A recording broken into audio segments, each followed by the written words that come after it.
Carl here from Brrraaains A Head-Banging Life, gbhblofficial.com for short. So Christmas has just passed, and over that period I decided to start a new series we are calling A Different Kind of Horror. Basically an excuse to talk about movies that don't fall into our usual horror coverage. I covered a handful of Christmas B-movies and rom-coms over the festive period, and I really enjoyed it. Go check out those videos. I had a lot of fun recording and making them.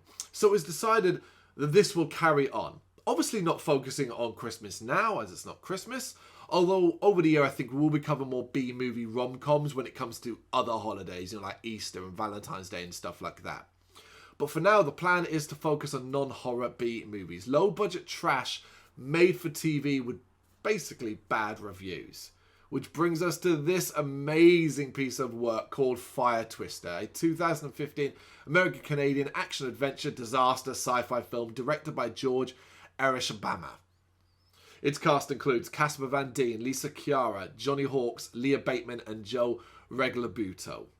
So, you have to be wondering, as I was, right off the bat, just what the hell is a fire twister?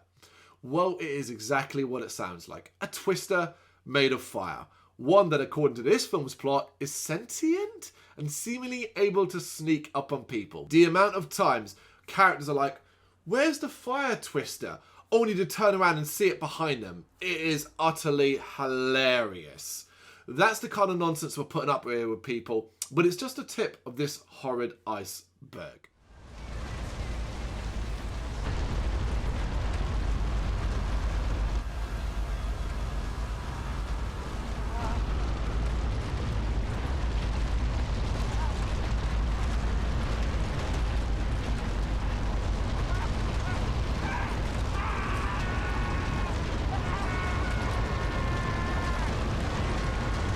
So the story surrounds Casper Van Dien's character of Scott and his eco-warrior group, which is made up of Carla, Barbie and Jason. They're sticking it to the man.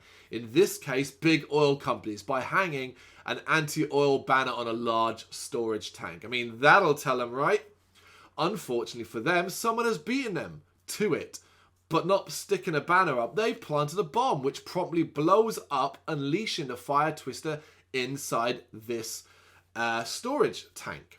It begins to wreak low-budget mayhem on the local town as Scott and his group attempt to outrun it. It's hard to outrun this thing as it seems to actually follow them, including turning direction to keep up with them. Yeah.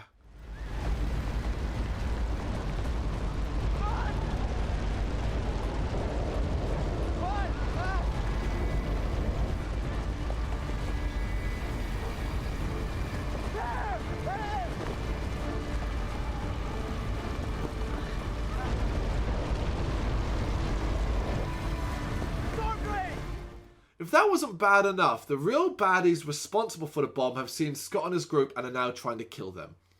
I say try, because they can't shoot for shit and have multiple chances to finish them off over the course of the film but never actually do. I think maybe it might have something to do with the bullets they're using, as in one memorable scene, the bullet holes on the car actually move as they go to drive off. That's how bad the production and the effects of this film is.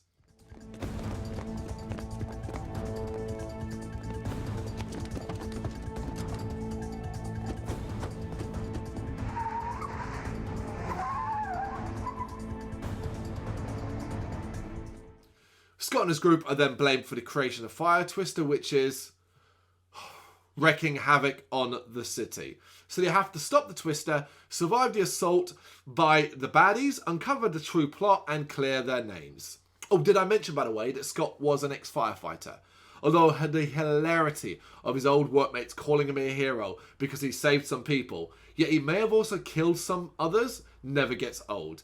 That we never really get an explanation of what the event was that killed some people and saw him save some people. We just never get an explanation. That just adds even more comedy to this trash. So, with that in mind, can you at least get some laughs from this rubbish? Unfortunately not. It's more fun to watch with someone else, I think, but it sounds like it should be action-packed, yet it's very plodding and boring. The cast are trying to take it as seriously as possible, but how could you? I mean, really, how could you? Effort is at a minimum here, and while I don't think any of the leads are terrible, there's nothing to be proud of here. The twister passed by just behind those buildings. You can see the anxiety on the faces of these residents. What will they do if the fire twister returns? Then you have us. How can we take it seriously when this fire twister is little more than an annoyance? Where damage is minimal, very few people die, and some end up with smudges on their face from having been in its path. Although the few characters that are dragged into the twister really showcase just how low budget this film is.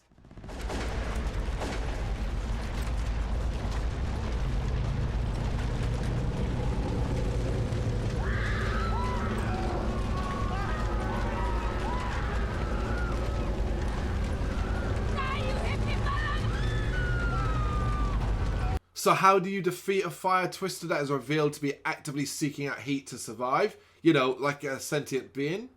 You blow it up. Yes, you apparently blow up fire. That's it. That's me done. That's all I'm going to say about this movie. It is garbage. You seen it? You got any thoughts on it? Let me know in the comments. Thank you very much for watching. You can check us out on gbhbl.com as well as on Facebook, Instagram, Twitter and Tumblr. Go to Patreon to help us out over there. That's patreon.com/gbhbl, as well as Big Cartel, where you can find some of our merchandise.